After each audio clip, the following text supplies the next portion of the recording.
Ladies and gentlemen, hope you and your loved ones are doing well. I'm Trupti Sharma and I would like to welcome you all on behalf of Time Mumbai team.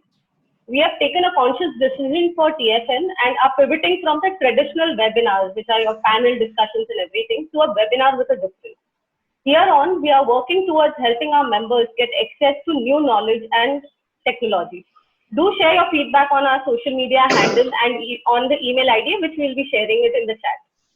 Would like to introduce Sanket Shrikanth, who will be the host for today's session. Sanket is founder of Urban Spice and an experienced food runner. I don't think so he needs any introduction because he's been doing this for us for quite some time. So over to you, Sanket. Thank you, Trupti. Hello, ladies and gentlemen. I hope Unlock One is doing well for all of you. So since a few cities have opened up, very minutely though in the past 2 weeks, we said, "Bahut hua sirf gyanbaji." Today we decided to plan a session with a difference. We thought, let's fry some fries for you live on Zoom. Let's show you how you can keep a check on whether your kitchen is clean in Mumbai, sitting in Mysore, without dedicating a person to do the surveillance. How can you generate online orders at the price of a candy, which is as good, which is 5 rupees. So after spending a few years in the food business, I have narrowed down on 3 biggest issues that were plaguing my business, which was standardization, wastage, and pilferage. I took certain steps to solve them. Then I realized there are so many of our industry colleagues who face these same issues and no one wants to talk about them. It's an ugly frog that everybody wants to push under the carpet. Now with the pandemic grappling us, there are 3 other issues that I've seen which have come up, which the food industry is facing. Migrant exodus, which is created labor shortage, cash flows, which will force us to shrink real estate, fear psychosis leading to customer doubting everything. What you did till date will or may not work today and in the future. Saying Indians will come back to old days, of course we will go back to eating everything. Indians live to eat. But they will become a little more conscious and they will respect restaurants who respect the need for HSE. I accepted change some years ago and it did help scale up my business to a considerable extent. Some of the companies presenting today did help me in my journey in scaling up. So let's, without wasting more time, let's enter the demo sessions with. On that note, the first company presenting us today are the pioneers of the kitchens of tomorrow. They are automating industrial kitchens in 28 countries. They are on the speed dial of some of the biggest brands you know in India. Let me hand over the floor to the ever dynamic and the master of instrumentation, founder of Mukunda Foods, Ishwar Vikas. Ishwar, over to you. Yeah. Hi, everyone. Thank you, Sanket, for the fantastic introduction. I hope you're able to hear me. Yeah, go on, Ishwar. Great. Okay. So, hi, everyone. Welcome to Mukunda Foods R&D Demo Center in Bangalore. We are a kitchen robotics company. And as Sanket said, we have a lot of energy-packed presentation for you. I would say a food-packed presentation for you. And we are a kitchen robotics company, and we'll talk to you more about what we do as Mukunda Foods. And instead of making it a boring monologue, "Jame bolu, aap suno," and half of you might doze off. So instead, I thought we'll make some food automatically to you, and I'm going to cook it, and I'm going to talk to you, and just showing you one glimpse of one technology today, which I'm going to bring to you live from Bangalore here today. Right. So I'm going to show you the fryer technology, which we have as basic as frying food, right? That's the technology which we are going to show in multiple machines. We are going to make some food. I'm going to talk to you. The machines are going to cook while I'm going to talk to you. I'm going to show you 3 machines for you. I'm going to show an LPG powered fryer. I'm going to show you an electric powered tabletop automatic frying machine. And I'm going to talk to you about a hoodless tabletop for the cafe, fully automatic fryer. So these 3 things I'll talk. Before anything, let's start making some food for you. I'll start making food in the LPG fryer for you. Sanket was telling me now that the bars are open, Ishwar, liquor is available right now. So Ishwar, you should make some finger food. So I thought, let's make some finger food. I'm going to make finger food. I'm going to make some burger. I'm going to make a burger. I'm going to make some French fries. And if time permits, we'll make some momos as well, right? So let's start with making some finger fries, finger food. So I'm going to start with tikkies. So I'm not a chef. I am I am an operator today. Look at me as an operator who does not know how to use a machine, who does not know how to cook. I've just been taught how to use the machine. So I'm going to select the recipe for finger foods in the machine here. We have two bins, one for veg, one for non-veg. I'm going to select for finger food here. I'm just going to drop this in this thing, and I'm just going to press the enter button, and the machine has started cooking the food. So as you saw, I don't have to do anything. The LPG automatically turned on, the machine checks for temperature, and it starts frying the food. On this side, I'm going to make some chicken patties for you. I select the recipe for this fryer. I'm going to select chicken patties, this thing, and I'm going to drop in a chicken patty inside here. I'm going to say 2 chicken patties. I dropped in these patties here, and I don't know what temperature this needs to be cooked, how much time this needs to be cooked. Should I check in between? Nothing needs to be done. I need to go select the menu and press the enter button, and the machine will start cooking the food, right? So as simple as that. It's waiting for the temperature to rise, and once the temperature rises, the machine will start cooking the food, right? So you know that the temperature has not been reached. That's why the machine is not cooking the food. The moment the temperature is reached, the machine will automatically start dipping the food and start cooking the food. So as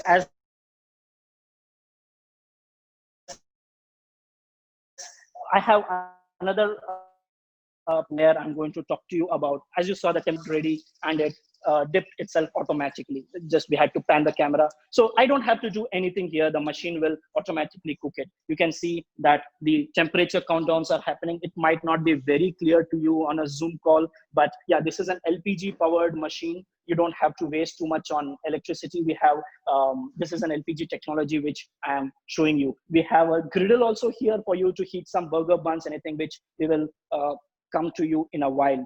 So the reason why, great.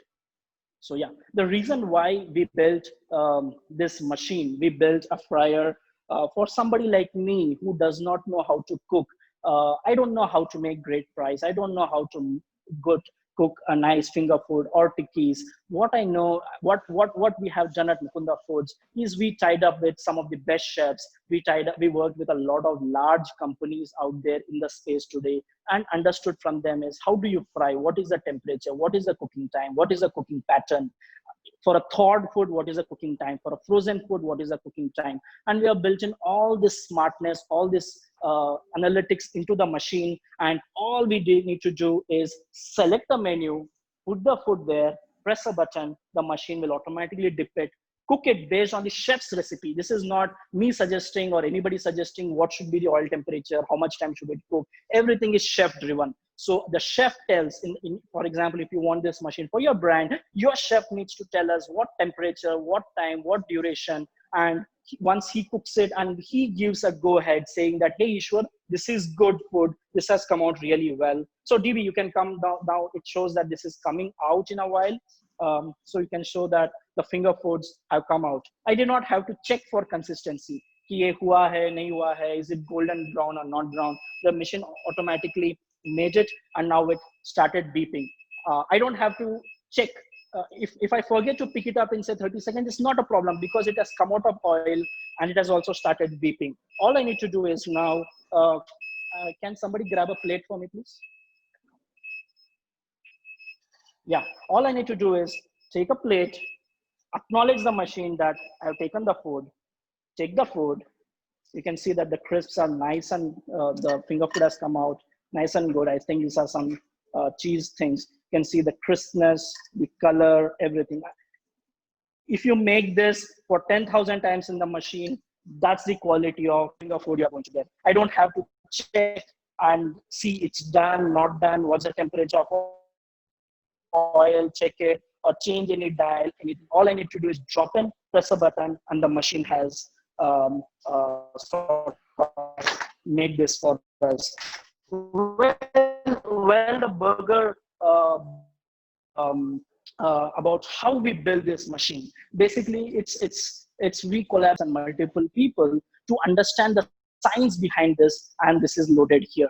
And let me tell you, all these machines are connected to the internet. For example, tomorrow you want to do an aloo tikki burger patty, and aloo tikki burger patty, say in your kitchen you checked and it took 4.5 minutes to cook it or 3.5 minutes to cook it. You need to load the recipe in your computer with a very simple application. Press enter. All your machines will get a new upgrade. And all you need to do is go here, select the recipe, and make your aloo patty burger. So that's the same technology. That's the same method we use across all the things. Here in about 15 seconds, the machine is telling me my chicken tikkis are going to be done. DB, can you come and show it here? You can see that the tikkis have started floating. I don't have to check anything, and automatically the machine, once it's done, and you can start beeping, it is telling me to go and collect the chickpeas. So I'll just go here as I did and go press the button, select the chickpeas, drop the oil, and load them here. If you can zoom in, you can see that the color of the tikki has come out really well. There is absolutely, if I sort of break it also, it's very hot. I'm sorry, I'm not able to break it. I'll break it to you in a while and show you that the quality of the tikki internally is also fantastic. It is cooked from inside and it's cooked from all the sides. It has come out really perfect. I can just smell the whole aroma here out there. So I've been just told we'll make some French fries, and I'm not going to make it boring for you. I'm going to make some French fries and I'm going to show you here. So this is a tabletop fryer. DB, can you just come here and position the camera here? Great, thank you so much. I have some frozen fries. I'm going to make one portion of frozen fries. I'm just going to drop it in the bin and select the recipe and say automatic start. So the machine will automatically start increasing the temperature. It is automatically going to sense that what's the current temperature and what's the temperature needed to cook the fries. And based on that, it will be, because in sleep mode, that's the reason you cannot see fumes, you don't have to see anything, and you are saving a lot on electricity. Sleep mode is very important because you are saving electricity. The oil is not getting overheated. The lifetime of the oil is increasing, and you don't have to worry about how much time. See, it was in sleep mode, and while I'm talking to you, the machine is coming out of sleep mode. It was, I think, around 170 degrees something. It heats up really fast. I think I don't know what's the temperature, but I'm seeing it's already 195 degrees, and at this particular time, it's dipping inside. The fries are dipping inside. We're not moving the camera too much because there was some lag. We will show you the fries in a bit. You can see that the fries are getting cooked. While the fries are getting cooked, let me talk to you about what we do at Mukunda Foods. As I said, we are a kitchen robotics company. And I'll tell you why I started Mukunda Foods, so that you get a perspective on why we are doing what we are doing. Many years back, about 4-5 years back, I ran my own QSR called Mukunda Foods, where I wanted to build the McDonald's of Indian food, because if you saw everywhere, you had all global cuisines being sold in a large QSR format, but nothing was sold in an Indian QSR format. That's why I thought, let's do some Indian QSR, and I started my first outlet selling idlis, dosas, and vadas. But what happened was that what happened was people really liked the food. They liked what we were doing. They liked the taste. But what happened was it was expand beyond the first 2-3 outlets. The guy who was doing a dosa in outlet number 1 and the dosa that was coming in outlet number 2, there was a huge difference. And though people liked the food, I was selling so much, but still the problem was I was not making a lot of profit. The margin was very thin because making food consistently was becoming a problem. So we made a product called Dosa-Matic, a tabletop dosa making machine for our own outlet. That's how the journey of Mukunda Foods started. Where we thought I was a techie and I said, yeah, this is becoming very frustrating for me as an entrepreneur. People are liking the food. I found a business model. I think I can make a huge money out of it, but I'm unable to scale. Profitability is difficult. It's very frustrating. Day in and day out is becoming very difficult. There should be some tech way of solving this whole thing. And that's how I started Mukunda. I started building a tabletop dosa making machine, Dosa-Matic, which could make dosas. That machine was really good when we were using in our outlets. Many people came to us, many food entrepreneurs came to us and said, Ishwar, can you sell this machine to us? And that's when we said, let's support food entrepreneurs, let's support fast growing brands, let's support entrepreneurs to grow their food, grow their business using automation. And that's how we started Mukunda Foods and got into kitchen robotics. We started with Dosa-Matic. In the last over 4 years, we automated a lot of technologies, both global food, Indian food, multiple technologies were built. Like frying is a technology we have built, something for mixing, something for dispensing, something for flipping, something for various other ways in which food needs to be built. Food is made. So using these things, we have automated 12 different cuisines today. And in these 12 cuisines, we have deployed 3,000 machines till date in about 24, 25 countries where a lot of brands, cloud kitchens, standalone restaurants, QSRs are all able to make the food without a lot of problem. So when the fries are getting made, somebody told me, a great chef told me, Ishwar, when you're making fries, you need to double dip the fries for the fries to come out really well. So we built in a double dip frying technology in this, where after some time the fries would dip in, they would get cooked, they would cook, come out, and then wait for some time, and then would go back again and dip. So that's what's happening right now as we speak, guys. That you saw that the fries have come out, the French fries have come out. They'll wait for some time, and after it waits for the oil temperature to increase to a particular temperature, and once oil temperature is increased, dip again. So double dip gives you great quality of fries. It decreases, it gives you really crisp fries from the outside and cooked fries from the inside,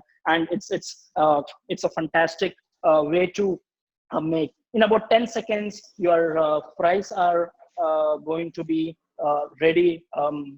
Your fries are going to be ready, and we can. I'll show you that the fries they're going to just come out right now. You can see the fries just came out, and tomorrow, if you want to do multiple portions, the oil temperature would not drop drastically because we have accounted for the heat curve. Basically, a heat curve shows about how much time the oil takes back after you put 650 grams of fries in this. I'm just making about 150, 200 grams, a single portion of fries for you right now. You can see that we made some amazing French fries from this tabletop machine out there. Let me just go ahead, break the fry. You can see that the fry is really crisp. You can see I can feel the corners when I'm able to rotate the fry. And let me just break it for you. You can see that inside the fry, you can see the potato is cooked well, and outside it has come out really crisp. So very important is when we build any kind of automation, the most important thing for us is everything all right? Sorry, video is lagging. Okay, great. So so the reason why we are why you need to look at automation is to give great quality food to the people who come to your outlet or order in from your outlet. It's not just for the sake of automation, for the sake of IoT, for the sake of having automation as a buzzword. The reason why you need to have automation is to improve consistency of food. If you're able to see, you have a great chef, you're passionate about your food, you're passionate about the recipes, but what is very important for you is to give that same quality of food again and again for all your brands day in and day out. And that's the reason why you need to bring in automation to your outlet. It's going to increase the consistency. It's able to improve the quality of your food. It decreases the dependence on highly skilled people when you are running an outlet. It decreases the cost factor for you. It increases your profitability. So these are the three key reasons why you need to bring in automation. And at Mukunda Foods, we develop technologies. We don't develop machines. When I say we develop technologies, heating is one technology. Using the frying is one technology. Using frying technology, we have made it in LPG, electricity, and this is another product where, say, you have a cafe and you don't need to in your cafe you don't want to have smoke all around. You have a very ambience, and you cannot come and put a hood and duct and all that stuff. So this is a machine where it's similar like a fryer. You just open it, put your food inside, close it, and this is operated through your app. You don't have any buttons on the machine. This comes directly on your POS. So in your POS, you order and the machine automatically starts cooking, and it doesn't give out smoke, which is very, very important when you talk about a environment like a cafe. So we build in technologies. So any technology that we have will be adapted for your needs. It's like a custom built suit. You go to a tailor man, you go to a Bombay shopping company, you go to Raymond's because you want to custom build your suit. This is the same way you need to come to Mukunda Foods if you need a particular variety, if you need particular machines for your needs. So that's the reason why that's what we do at Mukunda Foods. We custom build the machines for you.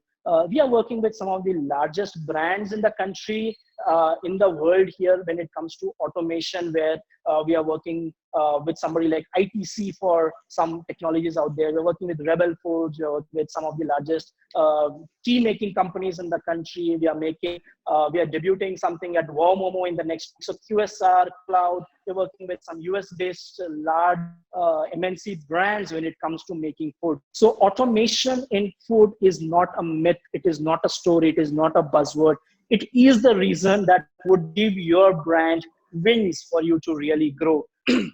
And we have had multiple stories, multiple case studies where we have seen over the years that automation has reduced the dependence of skilled labor, has reduced your cost, has increased your profit, and has ensured that operations flow in a smooth way when it comes to making food. So Sanket, all good with the video, because I'm getting a message that there is some lag. No, it's okay. I mean, there is like a little bit of lag, but I think it's very understandable.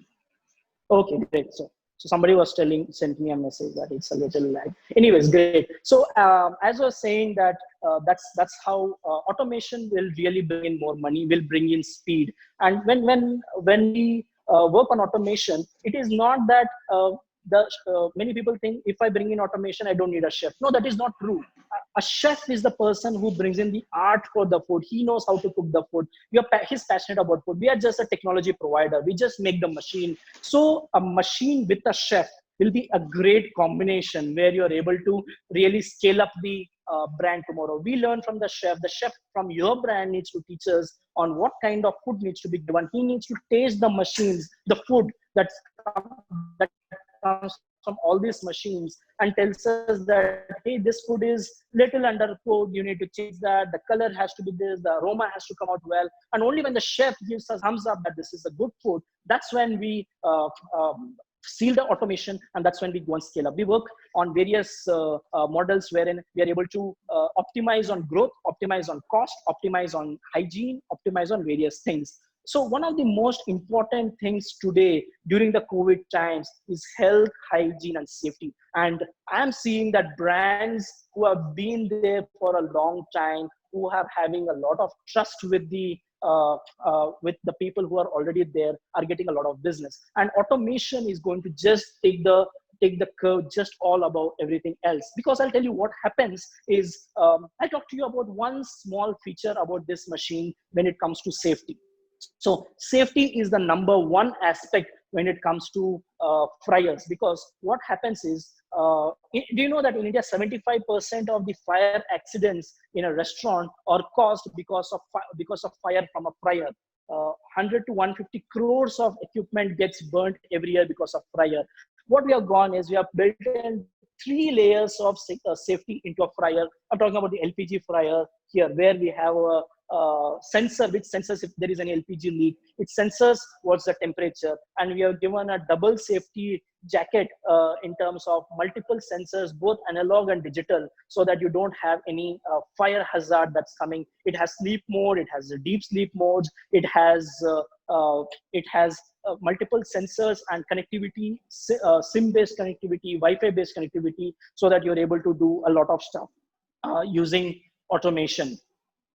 So I'll talk to you about one more very important thing when it comes to automation, when it comes to machines, is we are not building something like a kitchen robotic arms. We don't want to build something very expensive, very complicated, very difficult. We want to automate simple things like frying and other things which you have, other equipment you have in your kitchen, day-to-day equipments, to automatically make your food. So we have right from end-to-end automation, where food gets automatically dispersed, it gets cooked, and a lot of stuff happens. We integrate it with payment gateways, we integrate it with a whole lot of stuff. So it actually depends on what's your brand need, what is your aspiration as an entrepreneur, what kind of food your chef wants to give when it comes to automation. So these are some of the aspects when it comes to automation. And I would like to take a break and say, Sanket, do you want me to cover any other points, or do you want me to talk about the other technologies which you are building? You want me to talk about something else? Because I've been told there are some queries that are coming. Yeah, I think you should. So before we move to the next demo, I think let me take some Q&A for you from Sure. yeah. So Ishwar, I think it was a it was a wonderful demo from you. I was actually sipping on coffee and I want to replace it with seeing your face. Your kitchen actually looks out of Star Trek, yeah. I mean, with all those robots, it looks amazing. And like you rightly, I mean, you've cut it perfectly. Means the line is you are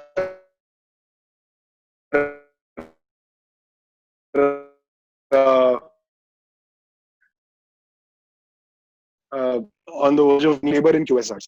Now, a few questions that I'm seeing are, I think one of the questions that I saw was a point that I had mentioned in my most people have.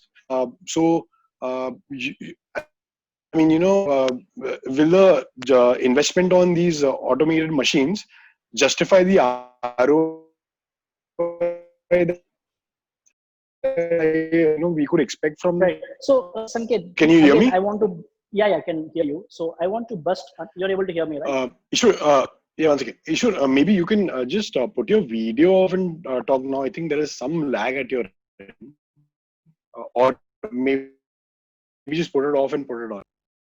Yeah, so I've turned off the video. I'll just stop off video right now. Sure. When you said that regarding price, I want to break another myth today when it comes to automation, where they say that automation is expensive. No, automation is not expensive. It's quite affordable. If you saw the small fryer which we were showing you right now, a fryer like this, zero automatic fryer, something like this, would cost you around 10 to 15,000 rupees, a decent quality fryer that comes in the market. But something like with automation, with the loaded features, starts at around 20,000 rupees for you. So automation is not very expensive. It just needs to be done the right way. You don't want to use difficult terms like AI, machine learning, robotic arms, and stuff like that. You want to use the existing technologies to automate, and you need to spend a little initially, and then it is going to create multiple returns for you on a month-on-month basis. Got it. And no, makes a lot of sense. And and what about the maintenance cost? So I mean, are these machines I mean, heavy on maintenance or on servicing? Right. So we at Mukunda Foods are a full stack solution. We design the machines based on your needs. We manufacture them at our manufacturing centers, and we also deploy and take care of after sales and service across the country and globally with our service team. We have on-roll service people. So what we do is, see, I would not say that the machine does not need maintenance. It's a machine. It's like any other car or bike. It will need maintenance. But as long as you're doing preventive maintenance in the machine, you will not face any problems. Like your car, you give it on a maintenance cycle every 6 months, 9 months, and your car rarely is down. That's the machines where our team comes to the kitchens all whenever on based the machines maintenance schedule, and we maintain the machine, so you will not have any issue in that. And also we have gone one step ahead and ensures that you will not have you don't have to do daily greasing and stuff like that. These are not Russian era machines. This is a Tesla kind of a machine which we are building. That's interesting. That's interesting. So I'm assuming that, since you're making kitchens of the future, I'm assuming you would have already taken care of the safety features in the machine. But just, do you want to quickly throw some light on that? Yes. See, safety and hygiene are very important. One is consistency. Food khana acha rehna chahiye. That is very important. But on top of that, you don't want your machines to be shocking. You don't want your LPG to lose. You don't want somebody to mistakenly place a hand and do that. So we follow global standards when it comes to this. Like if you're expanding to different countries, there are things like NSF and UL for US, there's CE for UK, and there are different standards which are very well laid on when it comes to automation, which if you are able to follow, you are taking care of the safety of the machine and the comfort of the operator who is using the machine. The focus is on the end user, where he should not feel frustrated in a kitchen at high temperatures, 40-50 degrees, and machine and all. It becomes very complicated. So we want to ensure that the person who is using, the end user, the operator whom you're paying normal wages, needs to be very happy in using and running multiple machines at the same time. The kitchen of the future will not have 20-30 people in it. We'll have 1-2 people in it using multiple machines with multiple automations, and are able to use the machine. That's when safety is very important, and hygiene is important. Hygiene, the way it comes is because you don't have to worry about what happened, and something like contract tracing, which is very important. The machine is IoT powered, so before you start, any operator in your outlet starts using the machine, he needs to open the machine and code in his user ID and password. So you are very clear on who used the machine, and you're able to link it back to your order ID, saying that for which order ID, which food was made, who made it, how was the SOP adherence level, what was the standards of the operating of the machine, and all these things are visible to you from your backend, from the system, so that food is no more a difficult product. We are converting food into a SaaS model, so you're able to launch new recipes using automation very fast. If somewhere there is a complaint saying, we work with one brand where in Hyderabad they were getting complaints saying that the spice in the food was very less, so the chef sent us a new recipe saying that this is the Hyderabad recipe, and overnight we uploaded all the Hyderabad machines through an IoT update, and next day morning onwards, all the Hyderabad machines, the spice level was made as per the customer's demand. So the time taken from recipe planning to rollout is is just overnight. Today it takes 1-2 months. You have to go to every outlet, train every operator, retrain every operator, which is very complicated for a chef. So with this is just like the wind beneath him, so that he's able to roll out food very fast. I think it's been very convincing, Ishwar. I mean, I am convinced to change some machines in my kitchens. In the meanwhile, post the webinar, I've seen there are some sales inquiries for you, which we'll forward it to you. I think there are some questions which I'm afraid we'll not be able to answer right now from Ishwar, because we need to move on to the next demo. So Ishwar, we will send you those Q&A questions. If you could answer them offline later, please. And thank you so much, Ishwar, for this. And I just want to leave you with the thought that you should actually consider tying up an asset leasing company for your equipment. I think this will really benefit a lot of restaurateurs like us. Absolutely, Sanket, and fantastic opportunity to present our machines. Looking forward to interact. Yeah. Thank you, Ishwar. All right. So while before moving on to the next demo, so most of us, in fact, all of us have CCTV cameras in our outfits. There's a saying which has become popular around CCTVs, "Upar wala sab dekh raha hai." in our Indian context, it is more ऊपर वाले के भरोसे ही है हम सब. Most of the times I've noticed either CCTVs don't function, or even if they do, we don't have relevant surveillance in place. Our next company today piggybacks on your CCTVs to enable foolproof surveillance by using AI.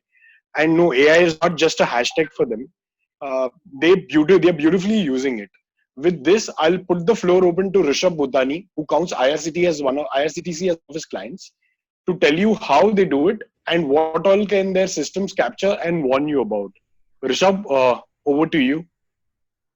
Sure. Thanks a lot, Sanket, for the amazing introduction. I hope everyone is keeping well. I hope, with the current COVID situation, everyone is keeping safe and doing well in the current situation. And for all the restaurateurs here, I hope with the current unlock one, there is a good hope for the operations to restart back up.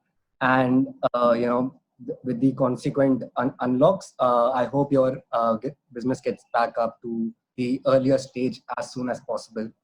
Sanket, when you were earlier introduced, you asked a very, very good question, which was how do you make sure sitting in Delhi or Hyderabad, being sure of hygiene and SOP monitoring that is happening in a kitchen in Mumbai? And I guess that's the perfect baseline and note for me to start with the demo and also introduce what Wobot does. So I'll be quickly sharing a presentation and walking you all through that. And if there are any questions, so at the second half after this demo, I'll be taking those up. So feel free to just mention any of your query or questions in the comment section, and I'll be happy to address them. Sure. Go ahead, Rishabh. I'm just sharing my screen.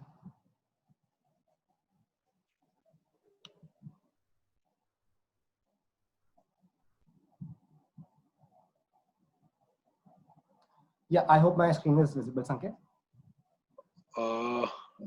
It's not yet visible. It is visible to me. Oh, is it? Okay. Okay, great. So basically, this is what we are. We are a video analytics company which can monitor all the hygiene, safety, and other SOP related procedures across the globe. You may be sitting in Delhi, but you might have locations globally, either pan India or outside. And how do you make sure that your SOPs are being followed as per what you have defined them? So this is exactly where we come in. Basically, you must have CCTV cameras installed in all your kitchens and all your locations, whether it's a base kitchen or an outlet. There are always CCTV cameras present, but no one is looking at them. Let's say you receive a customer complaint or something happens, then you go back to the camera, you fetch that feed, and then you do a post-mortem analysis about what went wrong. So instead of that, this is where we come in. We include an AI layer over the currently installed CCTV cameras, and we enable three basic things. So one is person detection, second is activity mapping, third is object recognition. By combining these three aspects, we can solve for any business use case that you have, anything that is troubling you with SOP or hygiene in your kitchens. We can enable monitoring of that. And it's not just monitoring and detection of things. It's also about resolving them. It's also equally important to address those issues and make sure that they don't get repeated. So say if I give you some examples for object detection, your uniform, your hairnet caps that your chefs are supposed to be wearing. So all of these, and even with the COVID situation, there's face masks and gloves, which is very, very important in the current scenario. So after, let's say, the camera is able to detect it using the AI, the third layer is that it converts it into an auto-generated insight for your kitchen managers to act upon, which is what the third layer is about. It comes with a photo and video proof, and with a turnaround time, and it's tagged to relevant stakeholders for them to take actions and resolve them. The fourth layer is what I mentioned earlier. You might be an owner sitting in Delhi, but you might have a global brand with multiple locations. How do you know? How do you compare the outlets? How do you know that what is being followed and where? So along with all of this insight, you also get the insight where you can compare employee performance and outlet performance. moving on, so we have been working with a lot of major brands, both in India and globally, including Rebel Foods, restaurants like Barbecue Nation, and even other cloud kitchens like Kitopi, which is a major cloud kitchen chain in Dubai. So everyone loves recognition, right? So when we implemented this for IRCTC, we got a very good coverage, and these are some of the the published stories that were there. And we are also named as the best AI startup by Amazon, and we won the innovation prize in Geneva, hosted by Seedstars. So now coming to what are these processes, coming to what are these applications, what are the processes that are very important and can be standardized very easily across the brand. I'll be covering them as we go forward. So starting with very simple safety attire and personal protective equipment detection. So if your chefs are wearing the gloves, their aprons, their uniforms, their face masks, their caps, either it can be a chef cap, it can be a scarf, it can be a defined hairnet cap, either colored or uncolored. All of it can be detected using the cameras and then raised accordingly if there is non-compliance. With the current COVID scenario in place, the health ministry has prescribed that a defined duration of a hand wash must be at least 20 seconds. So even this duration of hand wash can be monitored if you install a camera right near the sink. Moving forward, there are always SOPs defined for deep cleaning, which can be a combination of processes like mopping, wiping, shelf cleaning, cleaning of the walls, cleaning of the tables, cooking area. All of it can be monitored, and you can also define a sequence of it.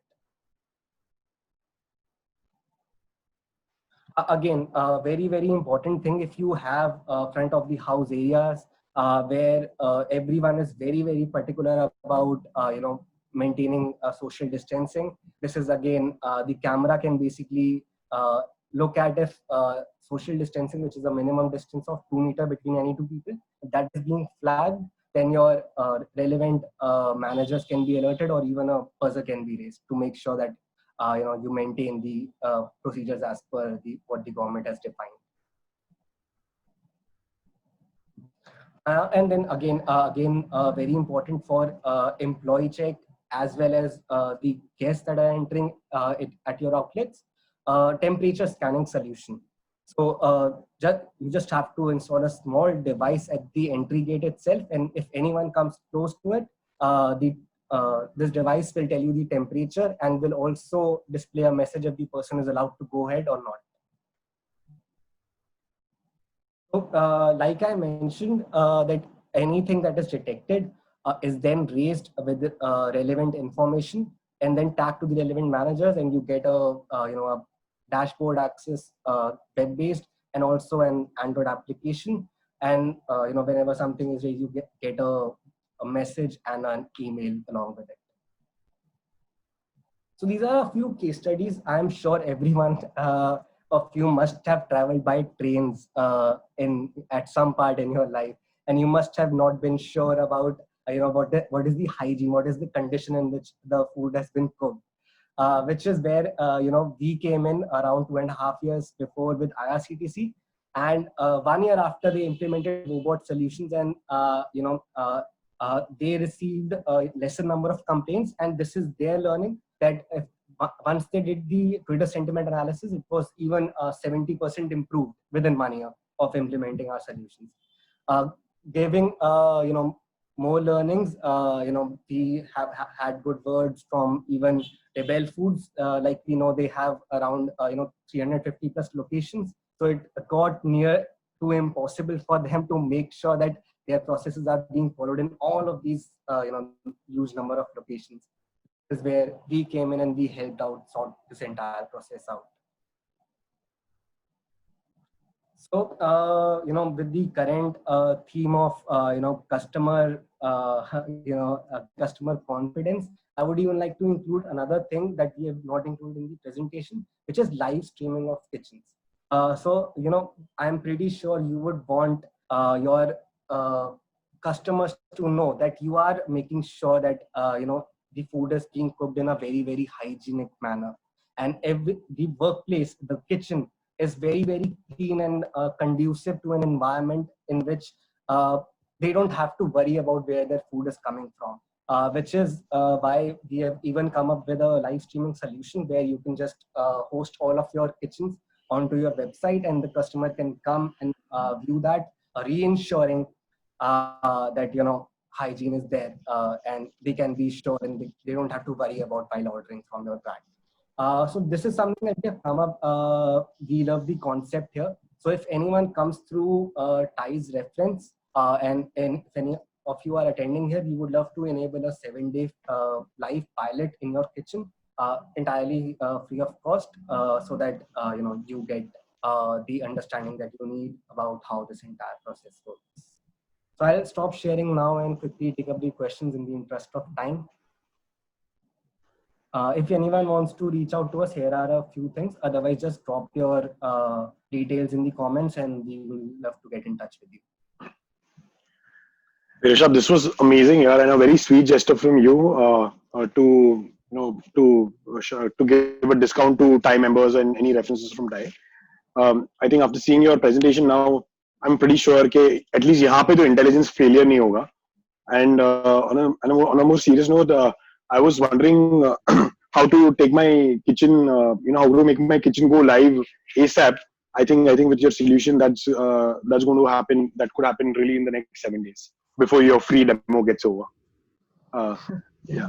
So I think I have seen some questions where they want to know what prices do they start at, and yeah, I think that's one of the few questions, and I think a lot of people have found it very interesting on whatever you've just presented. So yeah, most comments are very useful, very interesting, and if you want to throw some light on your starting prices, if you would want to kind of throw it. Yeah. So basically, I guess this is a very good question, and I would love to bust a myth around it. Since whenever we hear about AI, any niche technology, we always assume that it's going to be very, very expensive. It's not. It's not going to be that.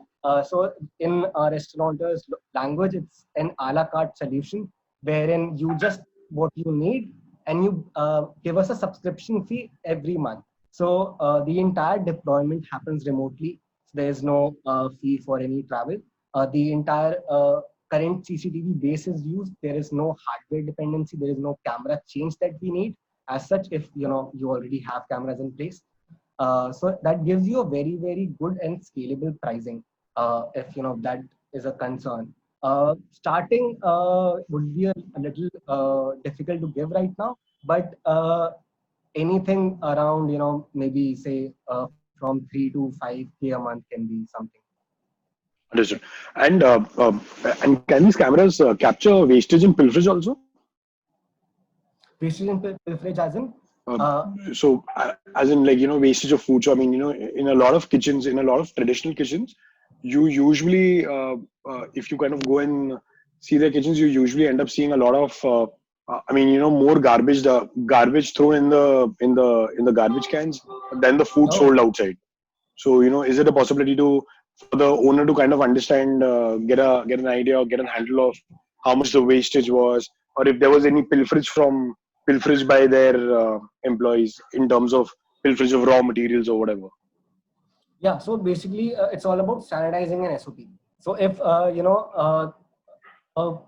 dustbin can be defined where a location of dustbin can be defined wherein you suspect that employees are throwing away the food instead of supplying in the right manner, then we can look at that as well, and it can be made as per request.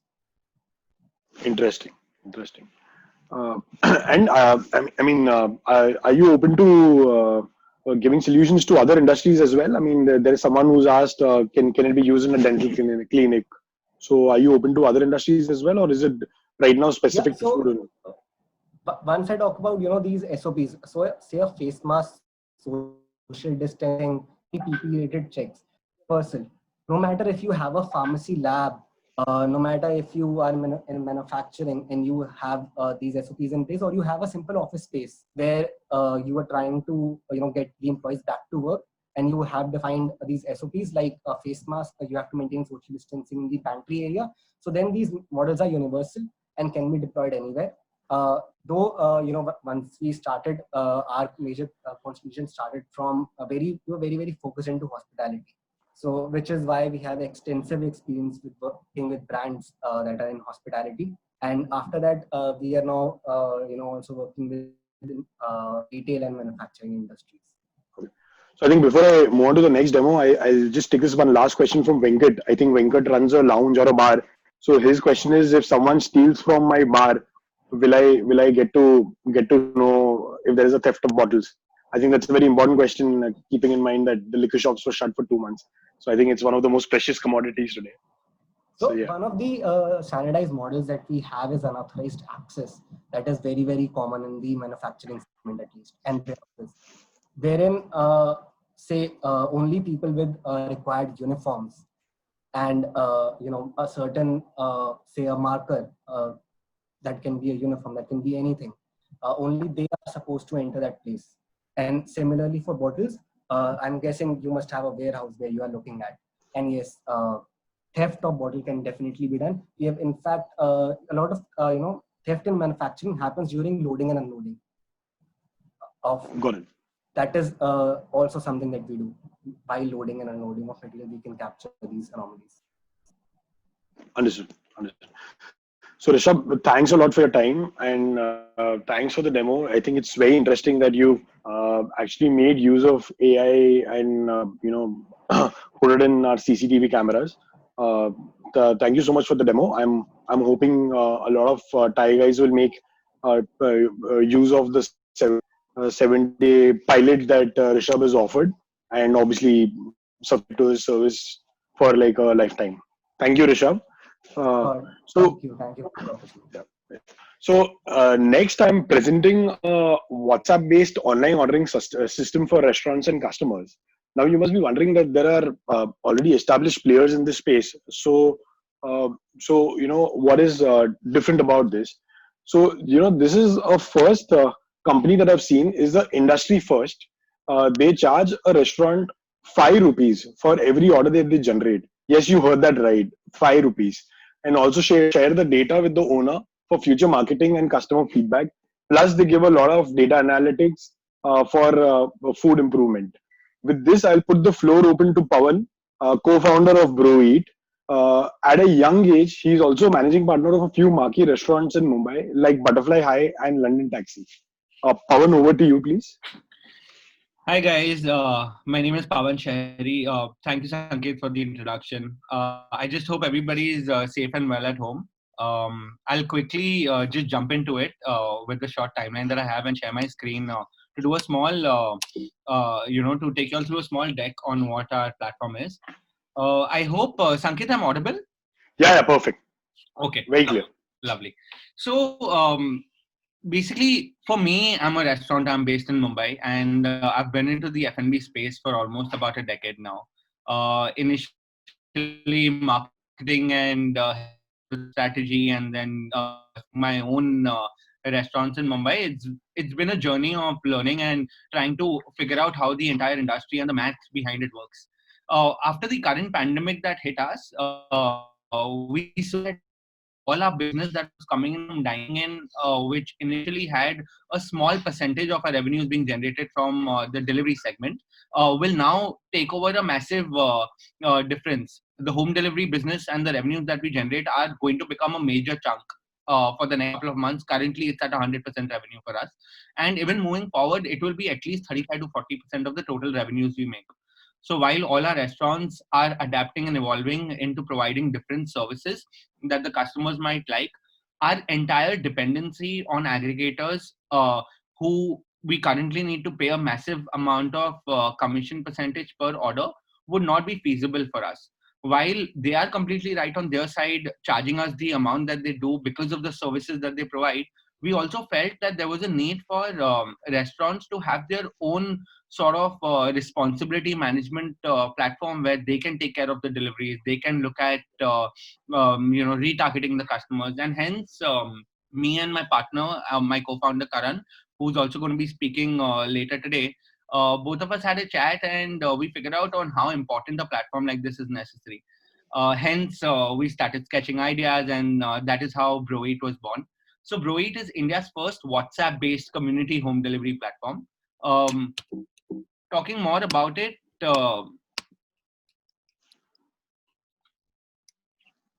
yes. So talking more about it, there were a couple of problems that we were currently facing. As I said, while the home delivery business is going to be a bigger chunk of the total revenues we make, heavy commissions with no customer transparency, not understanding who our customers are, not having that data, and offering massive discounts on top of that was sweeping away our margins, which was not becoming very sustainable for us. So Broeat as a community platform gets multiple different restaurateurs together to be a part of a single panel that offers all improvement suggestions, feedbacks, and gives them more control on how both the systems work, not only from the restaurant responsibility point of view, but also on how the platform functions, ensuring that they make more margins, and which in turn helps them take care of the entire ecosystem and also save jobs. It is the first platform like this which has been created by the restaurant community for the restaurant community. Most of the people involved in this platform right now have their own restaurants or cloud kitchens or QSRs, and they basically represent different sectors of the current business. We understood soon enough that the entire industry was facing similar problems and wanted a common solution. They all wanted some sort of control back with them and have a simultaneous platform while they also coexist with the current aggregators out there, but they wanted a more dependent platform that can help them aggregate their overall revenues that they were shelling out per order. So with Broeat, the entire platform encourages more community decision making practices. So everybody pitches in with what their suggestions are, and overall then those suggestions are put into place and ensures that the platform becomes more sustainable. Broeat charges a very minimum platform fee. As Sanket in his introduction mentioned, we start as low as 5 rupees per order that the platform generates, which mainly goes into maintaining backend servers and also improving the customer experience. So the idea is to make decisions as one community and take it forward. Now, I'd like to show you all a small picture demo on how the platform works. To get through the platform and to start engaging with us, all you have to do is just save the number on your phone, or alternatively scan a QR code. Via both of them, you can engage with our WhatsApp chatbot, which sends you a pop-up link. As soon as you click on that pop-up link, the entire interface is as good as any other app that you would use. So we've ensured that the customer gets something that they're already friendly with and they know how to operate it. It will do everything from detecting your delivery location, eventually saving multiple different addresses for you to order in future from different places. It has an explore tab for you to search for your favorite dish, cuisines, or restaurants, depending on what you want to eat. Even once you log in, it shows you a very picturesque menu for you to pick your favorite items, add or customize it as simple as possible. And also moving on to making a payment from a payment method of your own choice. So, either you want to pay via net banking, use your credit card or debit cards, or any of the wallets that are available. Moving on, it sends you, as soon as you place your order and check out and make your online payment, it sends you your delivery receipt and rider details all on your WhatsApp. For now, moving forward, the customer need not download any app on your phone. It is as simple as that. And once the order is placed with the restaurant to fulfill the order and to complete the delivery can choose either to deliver the order using their own staff, maybe double train them, which ensures a very low cost on delivery, or also use any of the last mile rider services, basically last mile logistic providers, which are there in multiple cities across the country. So for the restaurants, this makes the entire system very transparent and easy. There are zero platform fees for any orders up to 30th of August. Post that, as I said, it starts as low as 5 rupees for an order. Complete transparency with customer data, which allows you to retarget and reconvince them to basically order more and reorder with your brand. And unbundled delivery services ensures that you either deliver using your own fleet or use any of the last mile delivery services. All of these give a lot of responsibility in the hands of the restaurant, making sure that the overall cost that they have to bear is very low. For the customers, they enjoy the best pricing, considering restaurants save a lot of money on the aggregate commission that they were earlier paying. Now they can offer better pricing to the customers. It is a more safer and hygienic approach for deliveries because restaurants handle the order end to end from production to delivering. They also get to choose a wide list of favorite neighborhood restaurants, so there is no exclusivity as such. And also for the customers, they have a feel good factor because every time they order from Broid, they help the community by helping the local businesses make more margins per order and in turn helping them save jobs. I also want to take you all through a basic math of what the current system is versus how would a restaurant benefit by using Broid today, and in turn making their businesses more smart and sustainable. Using aggregators currently, on an average order value of 500 rupees, they pay anywhere between a 25 to 28% commission. Keeping in mind the better case scenario of a 25%, it comes to a gross commission of 125 rupees. The total gross margins that a restaurant would make would be a 375 on an order of 500 rupees. Alternatively, by using Bro8, a total order value of 500, which comes in our phase 2 of a platform fee, would attract a platform fee of 10 rupees. Um, Except for that, there would be a third party average delivery fee for about 3 to 5 kilometers of 35, from which 25 is charged to a customer, which the customer is also currently paying using any other aggregators. So the restaurant bears about a 10 rupee delivery fee. And on top of that, there's a payment gateway fee of an average 1.5%, which results to 7.5 rupees. So the total cost of restaurant now comes to a 27.5 rupees versus 125 what they were paying earlier. So this is the massive difference that a customer ends up saving on every order via Broid. This saving of an approximate 97 rupees on every order of 500 improves the restaurant saving about 15 to 20% per order. Also, the customers get to retain their data. Hence, the entire part of increasing the business in future becomes a lot more. And also, there are no platform driven discounts that the restaurants need to share. So they are completely free to decide on if they want to give a discount, if they want to give any other maybe incentive deal, or maybe something that improves or increases an order value per customer. Broit is the next big movement in the F&B industry. This is one single platform where multiple restaurant owners from different categories, including pubs and bars, breweries, cloud kitchens, QSRs, fine dining restaurants, are all coming together within one single platform. This is a place where all of them feel some sort of an ownership and contributing factor that all of them believe to be there.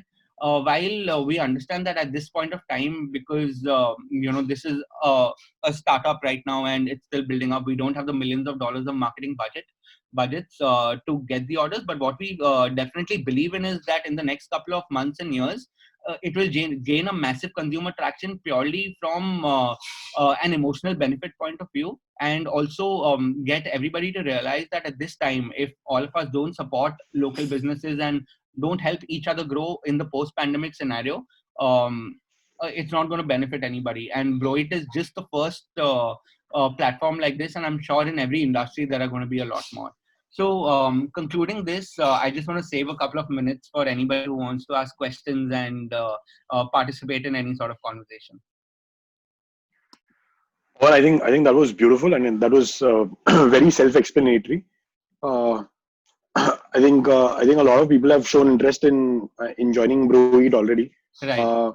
I think there's this one question which someone's asked, which is he missed whether the money from the order comes to Broid or the restaurant directly. So how it works is Broid collects the money from the customer and it's transferred to the restaurant in a T+2 scenario right now. Right. Which means anywhere between 24 to 48 hours. Interesting. And which cities are you already active in? We're currently active in Mumbai. In fact, we're launching in Mumbai in the next few days from Bandra to Andheri. Moving forward, we'll simultaneously start our operations in Delhi and Bangalore. post which we have interest from a lot of other 2-tier cities as well, which we are going to go active in. So in the next 6 to 8 months, we should be active pan India. Right. And I think Pawan, that that math page that you showed, that should become like your your poster page. I mean, saving 97 rupees on every order will drive every restaurant to brew eat. And since you are doing so much for the industry by charging just 5 rupees, I'm sure the feelings will be mutual. The industry will support you, and you will support the industry. Definitely, it is, Sanket. In fact, we're in touch with restaurateurs across the country on an everyday basis, and everybody's feedback about it has been the same. What we truly believe in is that via this, we want to form such a strong community that while this is one tech that we've developed for the food delivery business, we can come up with more and more solutions that restaurant owners and the F&B industry stakeholders across the country need, and initially have a bandwidth to have multiple of these services which are at a very low cost and still very, very efficient for the restaurant owners to use. Right. And I think so. While you may not have the millions of dollars to blast your marketing and stuff like that, but I think what COVID has taught us is community marketing. I think the restaurateurs will do a lot of community marketing for you, and I'm sure they will promote an app which is going to where their expenses going down by 97 rupees. So I think it's going beautiful. There are some comments which say that your logo color and the name is very catchy. Right. And someone wants to also know how would this work for low average order value partners? So right now the math that we've shared is for a basic order of a 500 rupees. But as we said, we charge a 5 rupees up to any order value of 300, and the delivery charge is something that if it's a low average order value restaurant, then if they have their own delivery fleet, it works better for them. Alternatively, if they use a last mile delivery rider service, then that's the cost that they have to bear. So it might be slightly higher, but it still works much better for them because the platform fee being that low. Got it. So, Pawan, I think thanks for your time and all the best. I, like any other restaurateur, will hope that you become the most successful ordering system because it's going to benefit the industry and as well as you. All the best for Brewit and all your other ventures. Thank you so much, Sanket. Pleasure being here and pleasure speaking to everybody in the Thai network. Thank you so much. Moving on. So now I would like to invite on the floor someone who has beautifully solved all the above discussed issues and blitzscaled his way into the industry, and some of the companies here might have aided him to solve these problems as well. I'm talking about Karan Tanna. He's the founder of Ghost Kitchens. Interestingly, he's made it to Forbes 30 under 30. He was the GQ most influential person in 2019. He runs over 200 internet kitchens. Yes, you heard it right. 200 internet kitchens across 22 outlets in 3 cities with Ghost Kitchens. Under his another company, Yellow Tie Hospitality, he's sitting at 110 plus outlets in 11 plus cities. I'm not finished yet. He was also the founding head of NRAI Youth Committee. He was the one who put the foundation stone for NRAI Youth Committee.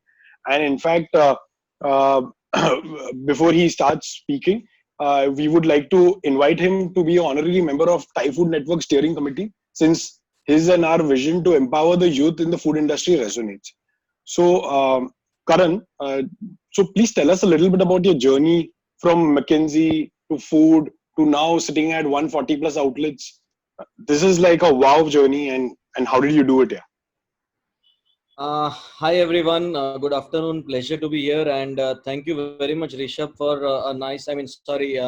Sanket, for a very nice introduction, and honored to be part of the steering committee. That's quite an opportunity to be able to connect with more young entrepreneurs in the industry and in the other industries and learn from each other. I am an automobile engineer by education, and then I used to work for General Motors in India, and followed by McKinsey. After that, I opened my first restaurant in Ahmedabad in 2012, which was a franchise of a very popular brand from Baroda called Goodies. and then I faced a lot of challenges to run that business, and I was left with only the commissary that we had set up, and later I bartered that particular commissary with a brand called Kachi King. Kachi King is a brand based out of Gujarat, which had modernized Dabeli. If you know what Dabeli is, of course, people from Bombay and western part of India would know, but it's basically a very popular street food in Gujarat, and we opened 209 franchise stores of Kachi King in Gujarat in 3 years, and made a lot of mistakes in that journey, and learned what scalability of food is all about, how to standardize the products, what's the kind of franchisee economics that work out in the long run, so on and so forth. And hence decided to take an exit from Kachi King to start Yellow Tie Hospitality, which is F&B franchise management company. What I mean is that Subway, for an example, is a franchise management company more than F&B, out and out F&B company. Their bigger strength is franchising than F&B. McDonald's is a franchisee company. So, we got a few brands from other countries like Genuine Roaster Chicken, Rapchick, Just Falafel, and made a few in-house brands, and gave franchisees, and we run more than 120 stores across India in 20 cities plus. And these are all franchise stores. We do a lot of smart venue engineering, product R&D. We supply them all the products, so they just have to assemble. So to say, it's an idiot-proof smart kitchen kind of a concept. Of course, it's evolving every day. And then we have our training teams, recruitment teams, to monitor that if they are following the standards, and to retrain them, and to assess them and audit them. I recently started Ghost Kitchens in May 2019, last year. And from May 2019 to February 2020, we opened 210 internet restaurants, so internet kitchens. So these are not basically physical kitchens. We have 22 physical kitchens, but we have in each kitchen few brands operational, which makes it 210 point of sale or internet restaurants. Rebel Foods has been a great example and a success story, and they've taught us how to scale up cloud kitchen brands. And thanks to aggregators, that Swiggy, Zomato, that they have given such a great customer experience in home delivery, that the market that already existed got such a boost, that now post COVID especially, everyone is looking at home delivery as a major driver. So we also from Ghost Kitchens incubate brands. We like to invest in brands which have good unit level economics, which have a differentiator product, and which can be scalable. We give growth capital, and help with our infrastructure of backend marketing team, supply chain, warehouses, and help them grow. So that's a little bit of my background. I'll be happy to tell anything in specific that you'd like to know. Sure. So I think that is very nice of you, that you're incubating youngsters and aspiring food entrepreneurs. It really resonates with the idea of ties fostering entrepreneurship. Uh, so since we're talking about smart kitchens today, I want to know, so what are your top two reasons you attribute to your blitzscaling into the industry? I mean, with from May 2019 to practically February 2020. I think March, April though was wiped out. You already are at 210 internet kitchens. So what do you think were the two main reasons that helped you scale so fast? I think I would say that A was process-driven people. So basically, the team which is driven by a clear-cut process, so they know how to replicate in each store. And second was scalable menu engineering, right? So we devised recipes or menus that can be scaled up really fast.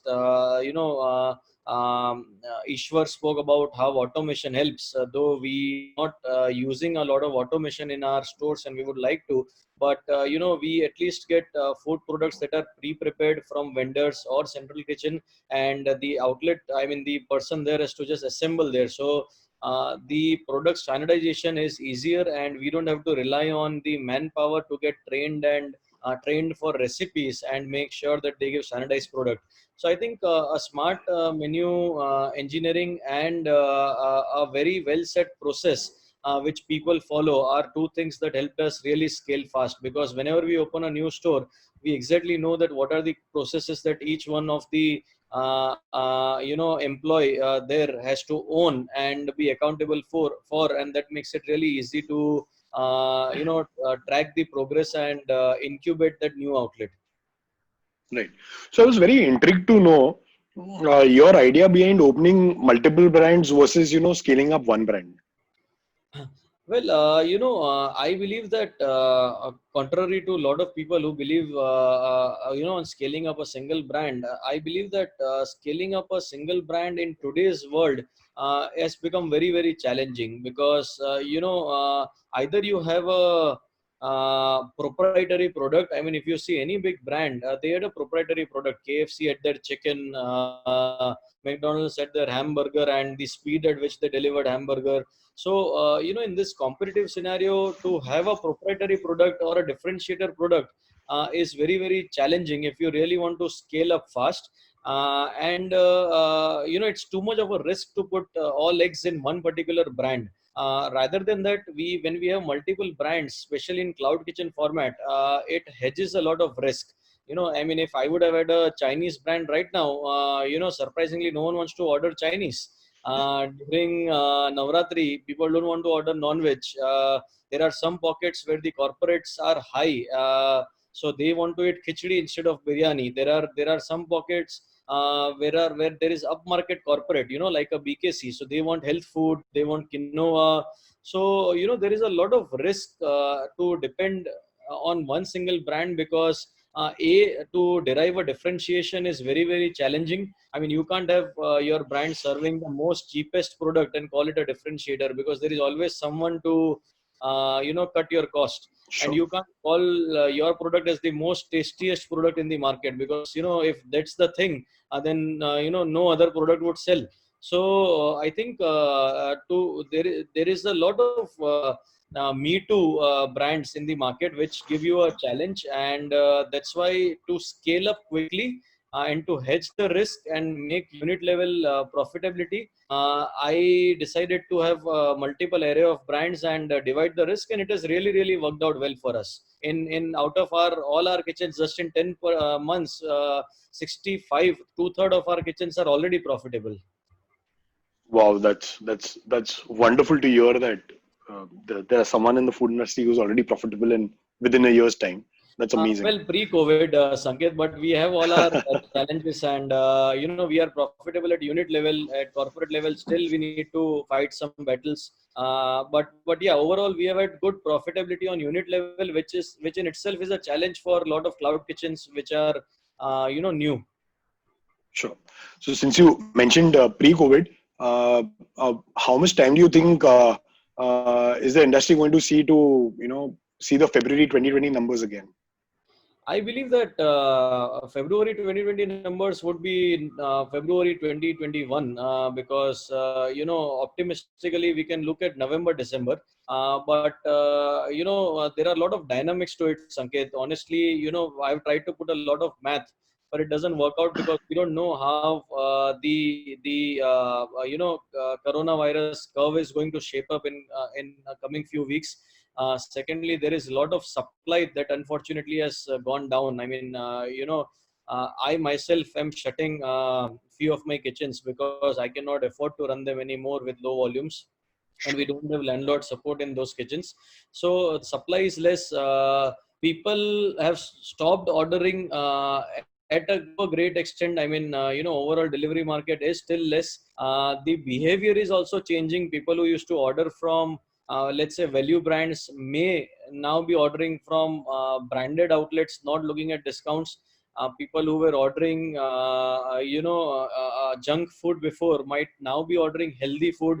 So the scenario is changing every day, but it will be safe to say that we will be back to Feb 2020 numbers not before Feb 2021, which is 6 to 8 months from now. And given that 2 or 3 months from now is just going to be very unclear of how the scenarios and how the markets are going to start functioning like before. No, I think that's fair. I mean, that's being fairly optimistic and realistic at the same time. So now what steps do you plan to take, and what steps have you already taken to automate your kitchens more and to standardize your food? So if you want to throw a little bit more light on that. Yeah, so the way our model is designed, we believe in standardizing the menu even before we roll out the first store. What I mean is that let's say if we have a Chinese brand or a biryani brand. So in biryani brand, we know that the biryani mix has to come from somewhere, either in a frozen form. Then the meat has to come from somewhere which is pre-marinated.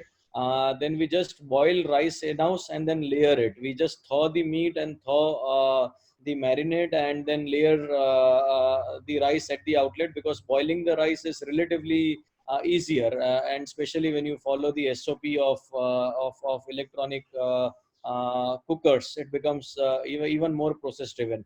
Similarly, in Chinese, our sauces comes from outside, maybe in a retort form. We just boil rice and noodle in-house and then toss it, put some vegetables and give it. So, as far as product standardization is concerned, I think a lot of companies are already quite evolved. You yourself are doing a great job in helping brands to standardize products by giving them ready to serve products. Of course, they can do their bit in the end to give a differentiation, but it becomes very easy if they buy product from you and serve. Having said that, I would like to confess that we have lagged a little behind in automation because of our rush to expand and limitation of bandwidth. The first thing after a lockdown, in a couple of weeks, I got in touch with Ishwar and Mukund Equipments, and we took all the details. We understood everything, and in one of our internal company strategy statements, automation is on top priority. So the moment when I open my kitchens, right now everything is shut. The moment I open my kitchens, I will start trials of automation, and wherever possible, practically, to automate. We will like to automate because that reduces dependency on manpower even further. That leads to even better product standardization, and because everything is on cloud, so to say, we get a lot of data. The pilferage decreases, utilization of ingredient is standardized. So of course there is a entire area of benefits from automation, and it does not come at a very expensive cost also. If you look at a broad picture and compare how much you lose if you don't automate, and then also see the advantage, I think automation definitely makes sense. Sure. I think right now post COVID, Ishwar has come on all our speed dial numbers. So apart from that, the reason is parents named him Ishwar, and this was the time he was waiting for. very true. So Karan, I'll take a few questions from the audience. So I think from your comment on you incubating a few startups, someone has asked, are you providing fully furnished kitchen under your Ghost Kitchen umbrella, and are the commercials on a revenue share basis or a fixed rentals? If you would No, want to take that. we are not into a leasing business. We are not into kitchen leasing business. There are a few, players into leasing business already in the market. In fact, we are their clients. So we like to take spaces from the co-working kitchen spaces. We are directly not into that business. Got it. I think Radhika is resonating with your with the problem of the industry of kitchen shutting shop.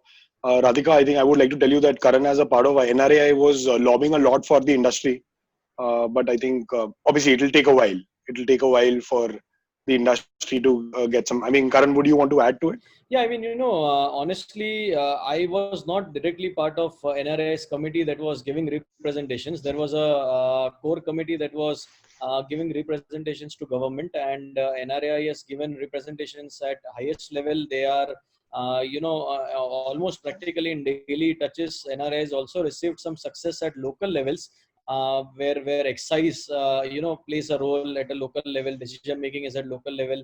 But having said that, the bigger problem is that restaurants are not recognized as an industry that contributes to GDP, even though we are the second highest employer after railways, and we don't have a ministry. At some level, we are classified under hospitality and hotels. but there is no representation from government side or a forum from government sides which is dedicated to an industry which is maybe 8 to 10 times more than IT industry. Like IT is a ministry, but restaurant does not have a ministry.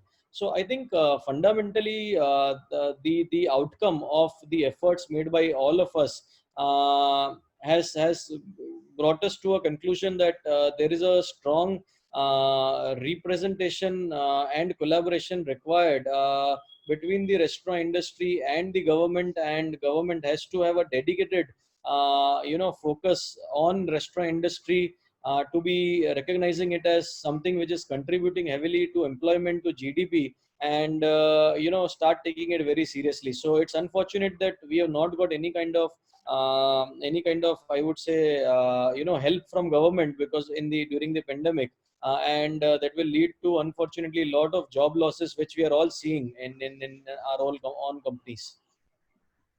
Yeah, I'm unfortunately that's the truth, Karan. But I think I think I'm sure our industry is so resilient that we'll fight back. And thank you for being ever so optimistic, ever so realistic, and ever so positive. And with industry leaders like you who are willing to incubate food startups, I'm sure the industry will reset again. Yeah, I Uh, mean, so Sanket, as restaurateurs, one of our key pillars is optimism. We all are yeah. very, very passionate, and by nature, we are in this industry because we are optimistic. Otherwise, if we are realistic, we would never open a restaurant. But it is just the madness and the optimism that we are here, and we are sure that all of us will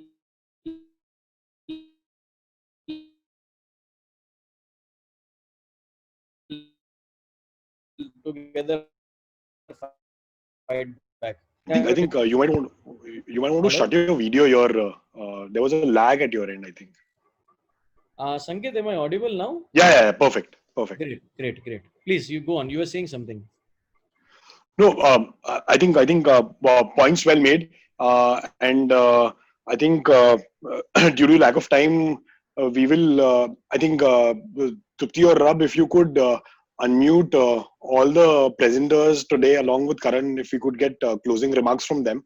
So just before we go on to the closing remarks, I would like to add to all the participants here that now from now onwards, Ty is going to make sure that we do webinars like these, where we've shown practical demos, we have shown things which will only help us to resurrect the industry, uh, and if any one of you wants to show a live demo, like I think Radhika had mentioned that she wants to do it, please write into the email ID mentioned, naveen.raju@timemumbai.org.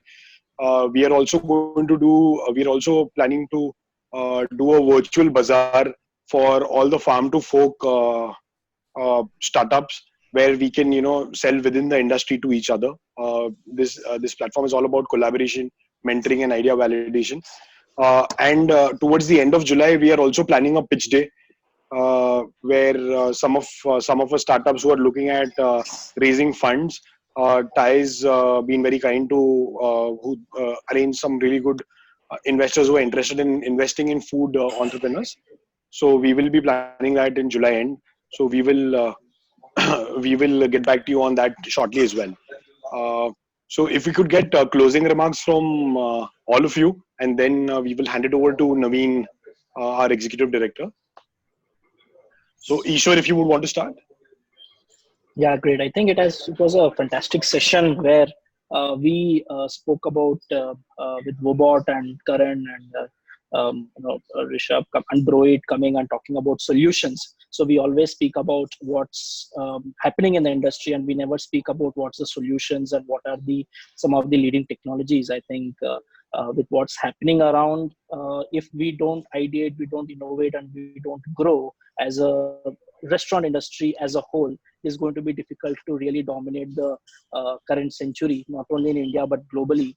And I think Thai Mumbai and Thai Foods chapter, which Sanket you are leading, is a great initiative in this direction. And it's fantastic to see that there is a platform for people to come and ideate, discuss, and discuss true problems with true solutions here. I think you should have more such things like this.